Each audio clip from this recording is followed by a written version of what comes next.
Pride and Prejudice by Jane Austen. Chapter 4.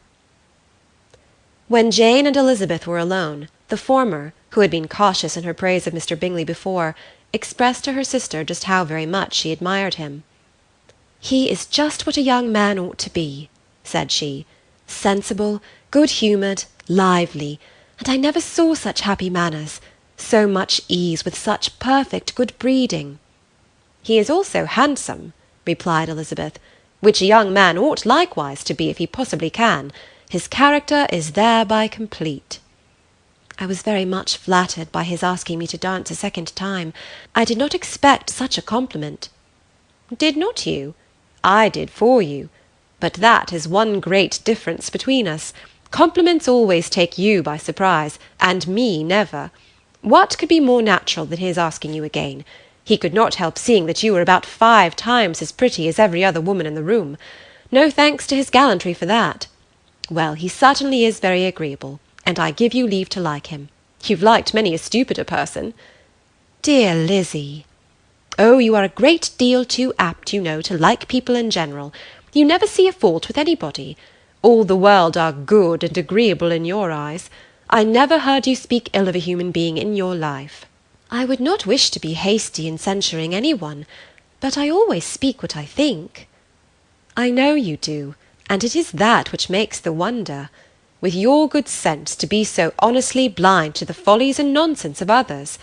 Affectation of candour is common enough, one meets with it everywhere. But to be candid without ostentation or design, to take the good of everybody's character and make it still better, and to say nothing of the bad, belongs to you alone. And so you like this man's sisters too, do you? Their manners are not equal to his." "Certainly not, at first, but they are very pleasing women when you converse with them. Miss Bingley is to live with her brother, and keep his house, and I am much mistaken if we shall not find a very charming neighbour in her." Elizabeth listened in silence, but was not convinced. Their behaviour at the assembly had not been calculated to please in general, and with more quickness of observation, and less pliancy of temper than her sister, and with a judgment too unassailed by any attention to herself, she was very little disposed to approve them. They were in fact very fine ladies, not deficient in good humour when they were pleased, nor in the power of making themselves agreeable when they chose it, but proud and conceited. They were rather handsome, had been educated in one of the first private seminaries in town, had a fortune of £20,000, were in the habit of spending more than they ought, and of associating with people of rank, and were therefore in every respect entitled to think well of themselves, and meanly of others. They were of a respectable family in the north of England, a circumstance more deeply impressed on their memories than that their brother's fortune and their own had been acquired by trade. Mr. Bingley inherited property to the amount of nearly £100,000 from his father, who had intended to purchase an estate, but did not live to do it. Mr. Bingley intended it likewise, and sometimes made choice of his county, but as he now was provided with a good house and the liberty of a manor, it was doubtful to many of those who best knew the easiness of his temper whether he might not spend the remainder of his days at Netherfield, and leave the next generation to purchase. His sisters were anxious for his having an estate of his own, but though he was now only established as a tenant, Miss Bingley was by no means unwilling to preside at his table, nor was Mrs. Hurst, who had married a man of more fashion than fortune, less disposed to consider his house as her home when it suited her. Mr. Bingley had not been of age 2 years, when he was tempted by an accidental recommendation to look at Netherfield House. He did look at it, and into it for half an hour, was pleased with the situation and the principal rooms, satisfied with what the owner said in its praise, and took it immediately.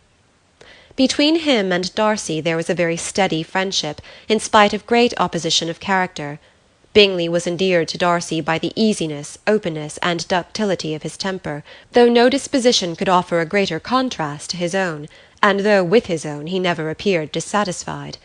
On the strength of Darcy's regard, Bingley had the firmest reliance, and of his judgment the highest opinion. In understanding, Darcy was the superior. Bingley was by no means deficient, but Darcy was clever. He was at the same time haughty, reserved, and fastidious, and his manners, though well bred, were not inviting. In that respect his friend had greatly the advantage. Bingley was sure of being liked wherever he appeared. Darcy was continually giving offence.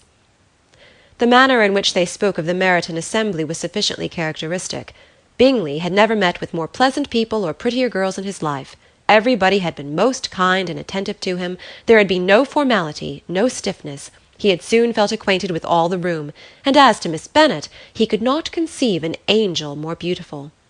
Darcy, on the contrary, had seen a collection of people in whom there was little beauty and no fashion, for none of whom he had felt the smallest interest, and from none received either attention or pleasure.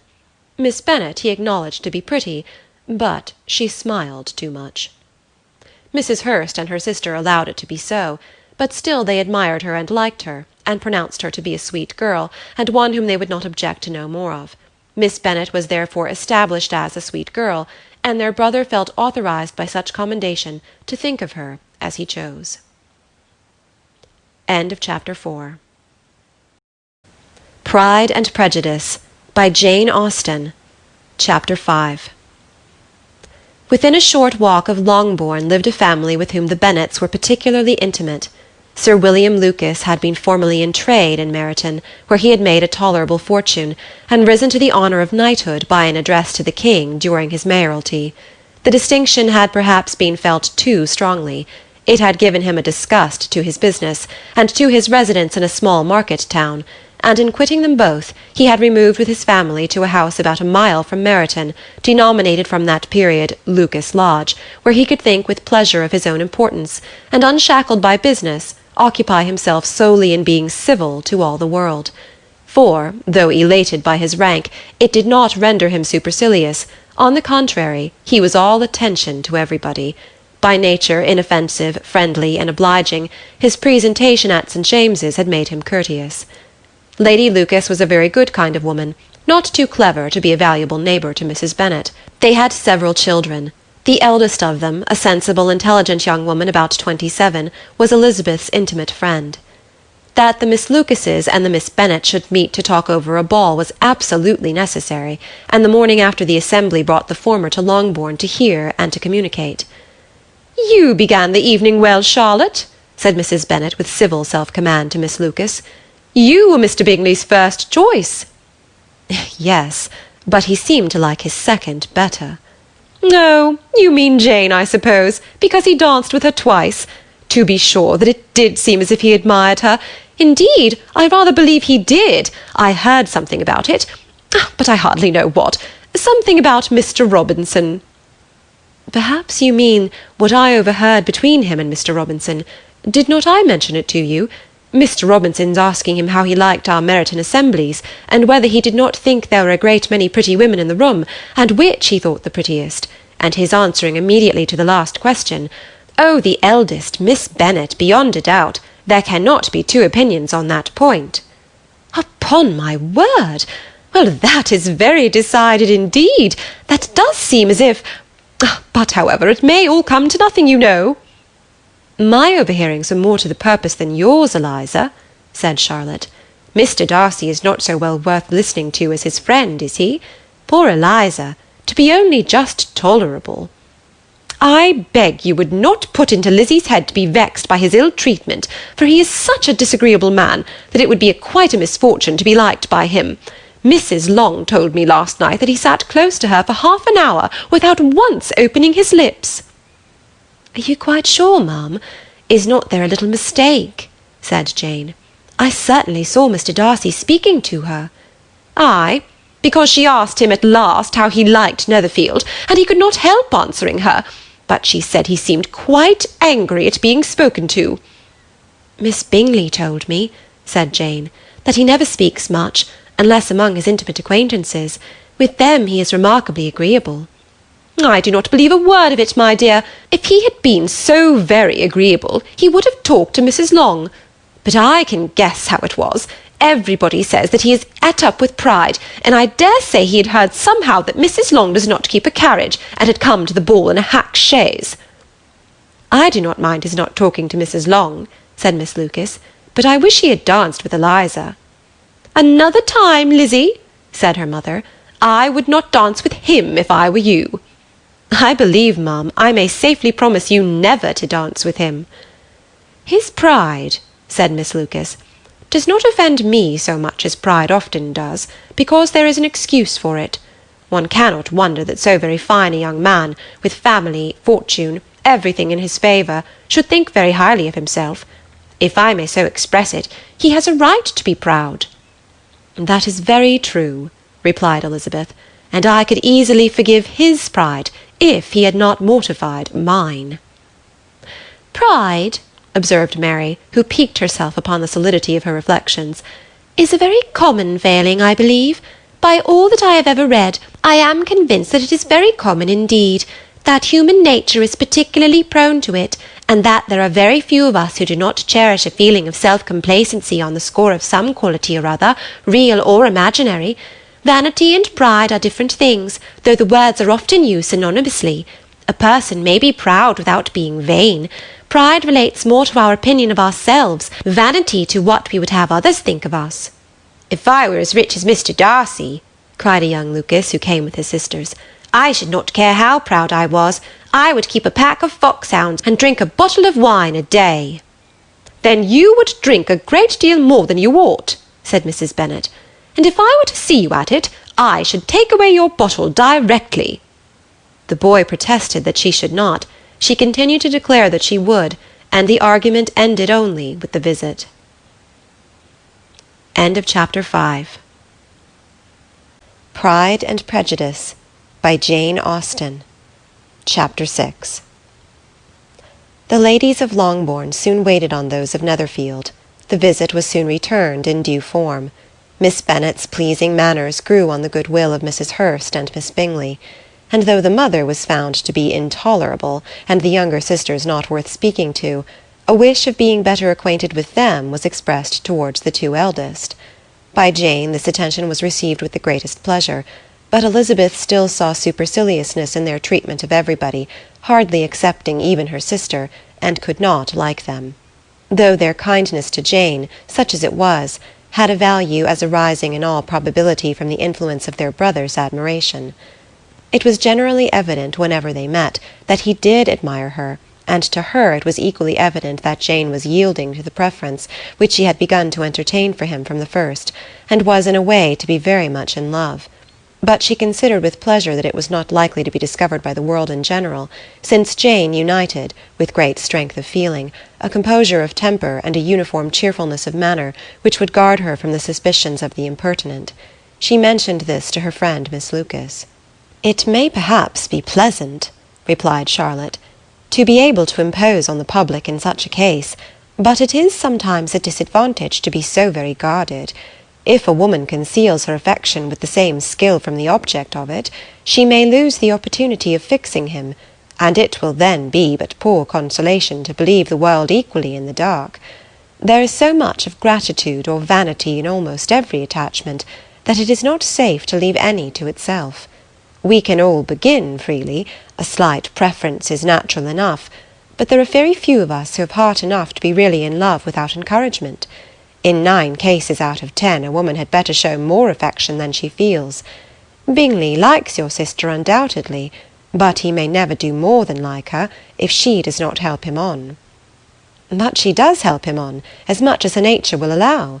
If I can perceive her regard for him, he must be a simpleton indeed not to discover it too." "Remember, Eliza, that he does not know Jane's disposition as you do." "But if a woman is partial to a man, and does not endeavour to conceal it, he must find it out." "Perhaps he must, if he sees enough of her. But though Bingley and Jane meet tolerably often, it is never for many hours together, and as they always see each other in large mixed parties, it is impossible that every moment should be employed in conversing together. Jane should therefore make the most of every half-hour in which she can command his attention. When she is secure of him, there will be more leisure for falling in love as much as she chooses." "Your plan is a good one," said Elizabeth, "where nothing is in question but the desire of being well married, and if I were determined to get a rich husband, or any husband, I dare say I should adopt it. But these are not Jane's feelings. She is not acting by design. As yet she cannot even be certain of the degree of her own regard, nor of its reasonableness. She has known him only a fortnight. She danced 4 dances with him at Meryton. She saw him one morning at his own house, and has since dined with him in company 4 times. this is not quite enough to make her understand his character, not as you represent it. Had she merely dined with him, she might only have discovered whether he had a good appetite. But you must remember that 4 evenings have also been spent together, and 4 evenings may do a great deal. Yes, these 4 evenings have enabled them to ascertain that they both like 21 better than commerce, but with respect to any other leading characteristic, I do not imagine that much has been unfolded. Well, said Charlotte, I wish Jane success with all my heart, and if she were married to him to-morrow, I should think she had as good a chance of happiness as if she were to be studying his character for a 12-month. Happiness in marriage is entirely a matter of chance. If the dispositions of the parties are ever so well known to each other, or ever so similar beforehand, it does not advance their felicity in the least. They always continue to grow sufficiently unlike afterwards to have their share of vexation, and it is better to know as little as possible of the defects of the person with whom you are to pass your life. You make me laugh, Charlotte, but it is not sound. You know it is not sound, and that you would never act in this way yourself. Occupied in observing Mr. Bingley's attentions to her sister, Elizabeth was far from suspecting that she was herself becoming an object of some interest in the eyes of his friend. Mr. Darcy had at first scarcely allowed her to be pretty. He had looked at her without admiration at the ball, and when they next met, he looked at her only to criticize. But no sooner had he made it clear to himself and his friends that she hardly had a good feature in her face, than he began to find it was rendered uncommonly intelligent by the beautiful expression of her dark eyes. To this discovery succeeded some others equally mortifying. Though he had detected with a critical eye more than one failure of perfect symmetry in her form, he was forced to acknowledge her figure to be light and pleasing, and in spite of his asserting that her manners were not those of the fashionable world, he was caught by their easy playfulness. Of this she was perfectly unaware. To her he was only the man who made himself agreeable nowhere, and who had not thought her handsome enough to dance with. He began to wish to know more of her, and as a step towards conversing with her himself, attended to her conversation with others. His doing so drew her notice. It was at Sir William Lucas's, where a large party were assembled. "What does Mr. Darcy mean," said she to Charlotte, "by listening to my conversation with Colonel Forster?" "That is a question which only Mr. Darcy can answer." "But if he does it any more, I shall certainly let him know that I see what he is about. He has a very satirical eye, and if I do not begin by being impertinent myself, I shall soon grow afraid of him." On his approaching them soon afterwards, though without seeming to have any intention of speaking, Miss Lucas defied her friend to mention such a subject to him, which immediately provoking Elizabeth to do it, she turned to him and said, "Did you not think, Mr. Darcy, that I expressed myself uncommonly well just now, when I was teasing Colonel Forster to give us all a ball at Meryton?" "With great energy. But it is always a subject which makes a lady energetic." "You are severe on us." "It will be her turn soon to be teased," said Miss Lucas. "I am going to open the instrument, Eliza, and you know what follows." "You are a very strange creature by way of a friend, always wanting me to play and sing before anybody and everybody. If my vanity had taken a musical turn, you would have been invaluable. But as it is, I would really rather not sit down before those who must be in the habit of hearing the very best performers." On Miss Lucas's persevering, however, she added, "Very well, if it must be so, it must." And gravely glancing at Mr. Darcy, "There is a fine old saying, which everybody here is of course familiar with, 'Keep your breath to cool your porridge,' and I shall keep mine to swell my song." Her performance was pleasing, though by no means capital. After a song or two, and before she could reply to the entreaties of several that she would sing again, she was eagerly succeeded at the instrument by her sister Mary, who having, in consequence of being the only plain one in the family, worked hard for knowledge and accomplishments, was always impatient for display. Mary had neither genius nor taste, and though vanity had given her application, it had given her likewise a pedantic air and conceited manner, which would have injured a higher degree of excellence than she had reached.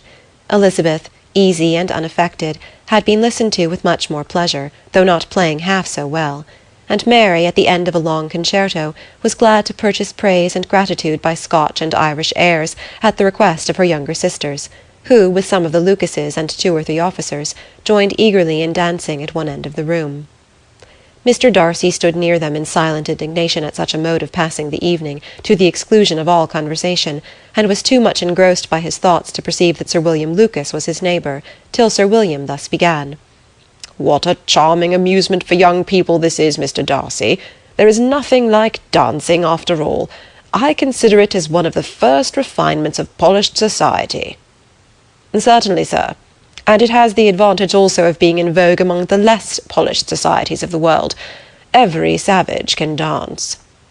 Sir William only smiled. "Your friend performs delightfully," he continued after a pause, on seeing Bingley join the group, "and I doubt not that you are an adept in the science yourself, Mr. Darcy." "You saw me dance at Meryton, I believe, sir?" "Yes, indeed, and received no inconsiderable pleasure from the sight. Do you often dance at St. James's?" "Never, sir." "Do you not think it would be a proper compliment to the place?" "It is a compliment which I never pay to any place if I can avoid it." "You have a house in town, I conclude?" Mr. Darcy bowed. "I had once had some thought of fixing in town myself, for I am fond of superior society, but I did not feel quite certain that the air of London would agree with Lady Lucas." He paused in hopes of receiving an answer, but his companion was not disposed to make any, and Elizabeth at that instant moving towards them, he was struck with the action of doing a very gallant thing, and called out to her, "My dear Miss Eliza, why are you not dancing? Mr. Darcy, you must allow me to present this young lady to you as a very desirable partner. You cannot refuse to dance, I am sure, when so much beauty is before you."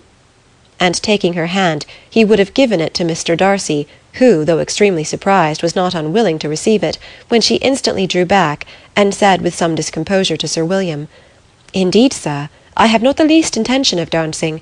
I entreat you not to suppose that I moved this way in order to beg for a partner." Mr. Darcy, with grave propriety, requested to be allowed the honour of her hand, but in vain. Elizabeth was determined, nor did Sir William at all shake her purpose by his attempt at persuasion. "You excelled so much in the dance, Miss Eliza, that it is cruel to deny me the happiness of seeing you, and though this gentleman dislikes the amusement in general, he can have no objection, I am sure, to oblige us for 1/2 hour." "Mr. Darcy is all politeness," said Elizabeth, smiling. "He is, indeed, but considering the inducement, my dear Miss Eliza, we cannot wonder at his complaisance, for who would object to such a partner?" Elizabeth looked archly, and turned away. Her resistance had not injured her with the gentleman, and he was thinking of her with some complacency, when thus accosted by Miss Bingley. "I can guess the subject of your reverie." "I should imagine not." "You are considering how insupportable it would be to pass many evenings in this manner, in such society, and indeed I am quite of your opinion. I was never more annoyed. The insipidity, and yet the noise, the nothingness, and yet the self-importance of all those people. What would I give to hear your strictures on them?" "Your conjecture is totally wrong, I assure you.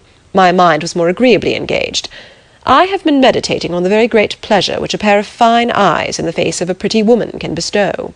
Miss Bingley immediately fixed her eyes on his face, and desired he would tell her what lady had the credit of inspiring such reflections. Mr. Darcy replied with great intrepidity, "Miss Elizabeth Bennet." "Miss Elizabeth Bennet?" repeated Miss Bingley. "I am all astonishment. How long has she been such a favourite? And pray, when am I to wish you joy?" "That is exactly the question which I expected you to ask. A lady's imagination is very rapid. It jumps from admiration to love, from love to matrimony, in a moment. I knew you would be wishing me joy." "Nay, if you are serious about it, I shall consider the matter as absolutely settled. You will be having a charming mother-in-law indeed, and of course she will always be at Pemberley with you."